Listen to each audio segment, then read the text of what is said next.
അവിടെ professor Joseph Antony, ഞാൻ നേരത്തെ സൂചിപ്പിച്ച വിഷയങ്ങളുണ്ടല്ലോ. ഒന്ന്, വ്യാപാര കമ്മി വർദ്ധിച്ചു വരുന്നു, റെക്കോർഡാണ്.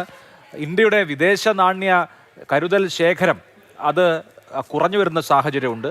ഈ ഓയിൽ ബില്ലുകൾ വർദ്ധിക്കുന്നതനുസരിച്ച് അത് വീണ്ടും ഒരു ക്രൈസിസിലേക്ക് പോകും. ഇറക്കുമതി സർവകാല റെക്കോർഡിലേക്ക് എത്തുന്ന സാഹചര്യത്തിലേക്കൊക്കെ പോകുന്നു. അങ്ങനെ രാജ്യം ഒരു സാമ്പത്തിക പ്രശ്നം നേരിടുന്നു. ഇനിയിപ്പോൾ നമ്മൾ മലയാളികളെ സ്പെസിഫിക്കായി എടുത്താൽ പോലും, ഞാൻ വായിച്ചൊരു വാർത്ത, ഖത്തർ പോലെ ഈ ഓയിൽ അതുപോലെ തന്നെ പ്രകൃതിവാതക എക്സ്പോർട്ട് മുഖ്യ വരുമാന മാർഗമായിരിക്കുന്ന രാജ്യങ്ങൾ വലിയ ക്രൈസിസിലേക്ക് യുദ്ധം നീണ്ടുപോയാൽ പോകും. അവിടെ വലിയ തൊഴിൽ പ്രതിസന്ധി ഉണ്ടാവുന്നതാണ്. അപ്പോൾ ഗൾഫ് രാഷ്ട്രങ്ങളിൽ തൊഴിൽ പ്രതിസന്ധി ഉണ്ടായാൽ, നമുക്കറിയാം നമ്മുടെ എക്കോണമി, കേരളത്തിൻ്റെ എക്കോണമി എന്ന് പറയുന്നത് വലിയ തോതിൽ ഈ റെമിറ്റൻസിനെ അടിസ്ഥാനമാക്കി നിലനിൽക്കുന്നതാണ്. അതൊരു വലിയ, നമ്മളെ സംബന്ധിച്ച വലിയ തൊഴിൽ മാർക്കറ്റാണ് ഗൾഫ് എന്ന് പറയുന്നത്. അപ്പോൾ അവിടെ നിന്ന് തൊഴിലാളികളുടെ മടക്കവും റെമിറ്റൻസിന്റെ കുറവും ഒക്കെ ഉണ്ടായാൽ നമ്മുടെ ദൈനംദിന ജീവിതത്തെ അത് ഉണ്ടാക്കാൻ പോകുന്ന ആഘാതം വളരെ വലുതായിരിക്കും.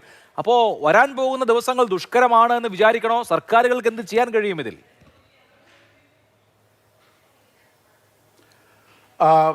തീർച്ചയായിട്ടും ട്രംപ് ഉണ്ടാക്കി വെച്ച പ്രതിസന്ധി ലോകത്തെ ഒട്ടാകെ, ഞാൻ നേരത്തെ സൂചിപ്പിച്ച പോലെ മലയാളികളെ ഉൾപ്പെടെ ഗുരുതരമായി ബാധിച്ചുകൊണ്ടിരിക്കുകയാണ് എന്നുള്ള കാര്യത്തിൽ സംശയമില്ല. നാം ഇവിടെ പിന്നെ ഈ ഇന്ത്യയുടെ നിലപാട് ഇക്കാര്യത്തിൽ നമ്മളൊന്ന് പരിശോധിക്കേണ്ടതുണ്ട്. നമുക്കെല്ലാവർക്കും അറിയാം, ഈ ഇൻ്റർനാഷണൽ എനർജി ഏജൻസി എന്ന് പറയുന്നൊരു ഏജൻസിയുണ്ട്. അതായത് ലോകത്തെ പെട്രോളിയം ഉൽപ്പന്നങ്ങളുടെ കാര്യങ്ങളിൽ തീരുമാനമെടുക്കുന്ന ഏജൻസിയാണത്. ആ ഏജൻസിയുടെ ഒരു നിബന്ധന ലോക രാജ്യങ്ങൾക്കൊല്ലാകെ നൽകിയിട്ടുണ്ട്. അവർ പറഞ്ഞ എന്താണ്? എല്ലാ രാജ്യങ്ങളും ഏകദേശം 90 ദിവസത്തേക്കെങ്കിലുമുള്ള സ്ട്രാറ്റജിക് പെട്രോളിയം റിസർവ് സൂക്ഷിക്കണം. നമ്മുടെ കയ്യിലുള്ള സ്ട്രാറ്റജിക് പെട്രോളിയം റിസർവ് എത്ര ദിവസത്തേക്കുണ്ട്? നമ്മുടെ ഇന്ത്യയുടെ കയ്യിലുള്ള സ്ട്രാറ്റജിക് റിസർവ് പെട്രോളിയം വെറും 7 ദിവസത്തേക്ക് മാത്രമാണ് ഉള്ളത്. 5.33 ദശലക്ഷം മെട്രിക് ടൺ ആണ് നമ്മുടെ 3 സ്ട്രാറ്റജിക് റിസർവ് സെൻറ്റർ, അതായത് വിശാഖപട്ടണം, മംഗലൂർ, പാടൂർ എന്ന് പറയുന്ന 3 സ്ഥലങ്ങളിൽ നമ്മൾ സൂക്ഷിച്ചിരിക്കുന്ന സ്ട്രാറ്റജിക് റിസർവ് പെട്രോളിയത്തിൻ്റെ അളവ് 5.33 ദശലക്ഷം മെട്രിക് ടൺ ആണ്. അത് 7 മുതൽ 9 ദിവസം വരെ മാത്രം ഉപയോഗിക്കാം. നമ്മുടെ എണ്ണ കമ്പനികൾ, പൊതുമേഖലാ എണ്ണ കമ്പനികളുടെ കൂടെ ചേർക്കുമ്പോഴാണ് അത് ഏകദേശം ഒരു 70-80 ദിവസത്തേക്ക് വരുന്നത്. ഇവിടെ നമ്മുടെ പ്രധാനമന്ത്രി ഈ തെരഞ്ഞെടുപ്പ് എല്ലാം കഴിഞ്ഞപ്പോൾ ജനങ്ങളോട് പറഞ്ഞല്ലോ, നിങ്ങളെല്ലാവരും ഒന്ന് മുണ്ട് മുറുക്കി കൊടുക്കണം. തെരഞ്ഞെടുപ്പ് കഴിഞ്ഞപ്പോഴാണ്, തെരഞ്ഞെടുപ്പിന് മുമ്പേ പെട്രോളിയം ഉൽപ്പന്നങ്ങളുടെ വില കൂടുകയൊക്കെ ചെയ്യുന്നുണ്ട്. പക്ഷേ അപ്പോൾ പെട്ടെന്ന് തെരഞ്ഞെടുപ്പ് കഴിഞ്ഞ് ഫലവെല്ലാം വന്നപ്പോഴാണ് നമ്മുടെ പ്രധാനമന്ത്രിക്ക് നമ്മുടെ രാജ്യത്തിൻ്റെ സാമ്പത്തിക പ്രതിസന്ധി, അല്ലെങ്കിൽ എണ്ണ പ്രതിസന്ധി, അല്ലെങ്കിൽ കയറ്റുമതി ഇറക്കുമതി പ്രതിസന്ധി, ഇതെല്ലാം പെട്ടെന്ന് ബോധ്യം വന്നു. എന്നിട്ട് അദ്ദേഹം പറഞ്ഞ എന്താ? നിങ്ങൾ മുണ്ട് മുറുക്കി കൊടുക്കണം, നിങ്ങൾ പെട്രോളിയം ഉൽപ്പന്നങ്ങൾ ഉപയോഗിക്കരുത്, നിങ്ങൾ സ്വർണം വാങ്ങരുത്, നിങ്ങൾ വിദേശയാത്രയ്ക്ക് പോകരുത് എന്നൊക്കെ അദ്ദേഹം പറഞ്ഞത്. ഇവിടെ അദ്ദേഹം ജനങ്ങളോട് ആഹ്വാനം ചെയ്യുമ്പോൾ അദ്ദേഹം ചെയ്യേണ്ട ഉത്തരവാദിത്വം ചെയ്തോ എന്ന ചോദ്യം നമ്മൾ ചോദിക്കണം. എന്താ കാര്യം? ഈ ഞാൻ നേരത്തെ പറഞ്ഞ വിശാഖപട്ടണത്തെയും പിന്നെ മംഗലാപുരത്തെയും പാടൂരിലെയും ഈ സ്ട്രാറ്റജിക് റിസർവുകൾ തുടങ്ങിയതാരാ? ഈ അദ്ദേഹം നിരന്തരം വിമർശിക്കുന്ന മൻമോഹൻ സിംഗ് 2016 തുടങ്ങിയത്. ആ 2016 തുടങ്ങി ഇത് പ്രഖ്യാപിച്ച് എല്ലാം പണി പൂർത്തിയാക്കിയതിൻ്റെ ഉദ്ഘാടനമാണ് 15-16-17 വർഷങ്ങളിൽ പ്രധാനമന്ത്രി നടത്തിയത്. 2021 ഈ സ്ട്രാറ്റജിക് റിസർവ് പെട്രോളിൻ്റെ സ്ട്രാറ്റജിക് റിസർവ് വർദ്ധിപ്പിക്കാൻ വേണ്ടിയിട്ടൊരു തീരുമാനം എടുത്തു. അത് പിന്നെ ഒറീസയിലെ ചന്ദ്കോൾ എന്ന് പറയുന്ന സ്ഥലവും പാടൂർ എക്സ്റ്റൻഷൻ പ്രോഗ്രാം രണ്ടുമാണ്. 2021 പ്രഖ്യാപിച്ചാണ്. ഇന്നിപ്പോൾ 2026 2021 പ്രഖ്യാപിച്ച ഈ പദ്ധതിക്ക് പലതവണ ബജറ്റ് വിഹിതം അനുവദിച്ചു. ഒരു കാര്യവും ഇതുവരെ മുന്നോട്ട് പോയിട്ടില്ല 5 വർഷം കൊണ്ട്.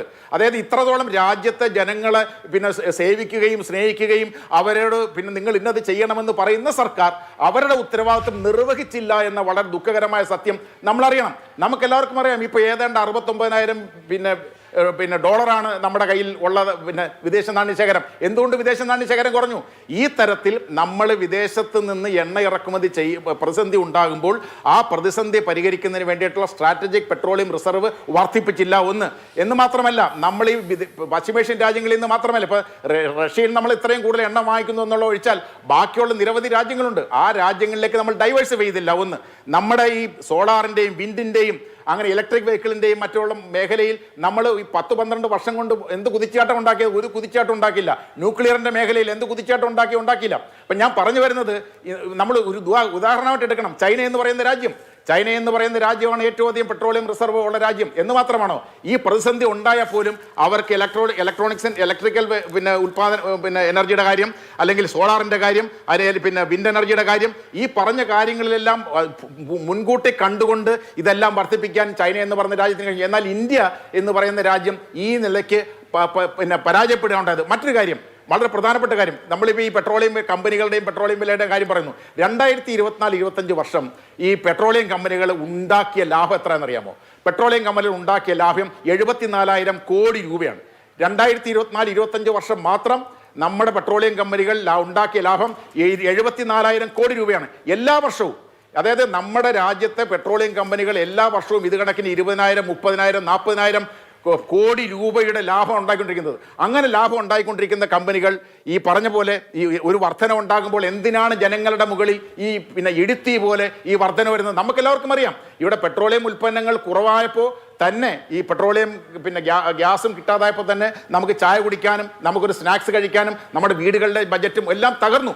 അപ്പോൾ അങ്ങനെ തകർന്നപ്പോൾ എന്താണോ ഒരു സെൻട്രൽ ഗവൺമെന്റ് എടുക്കേണ്ട ഉത്തരവാദിത്വം, ആ ഉത്തരവാദിത്വം നിർവഹിക്കാതെ ജനങ്ങളോട് നിങ്ങൾ മുണ്ട് മുറുക്കി കൊടുക്കൂ, നിങ്ങൾ വിദേശ രാജ്യത്ത് പോകരുത്, നിങ്ങൾ സ്വർണം വാങ്ങരുത്, നിങ്ങൾ എന്താ പറയുന്നത് ഇങ്ങനെയൊക്കെയുള്ള കാര്യങ്ങൾ ചെയ്യരുതെന്ന് പറയുന്ന ഒരു ഭരണകൂടം അവരുടെ ഉത്തരവാദിത്വം നിർവഹിച്ചില്ല എന്ന് മാത്രമല്ല, അവരുടെ എന്താണ് പറയുന്നത്, അവർ ചെയ്യേണ്ടിയിരുന്ന കാര്യങ്ങൾ ഈ പ്രത്യേകിച്ച് പെട്രോളിയം റിസർവിന്റെ കാര്യത്തിലൊക്കെ ചെയ്യേണ്ടിയിരുന്ന കാര്യങ്ങൾ ചെയ്തതുമില്ല എന്ന് നമ്മൾ കാണണം.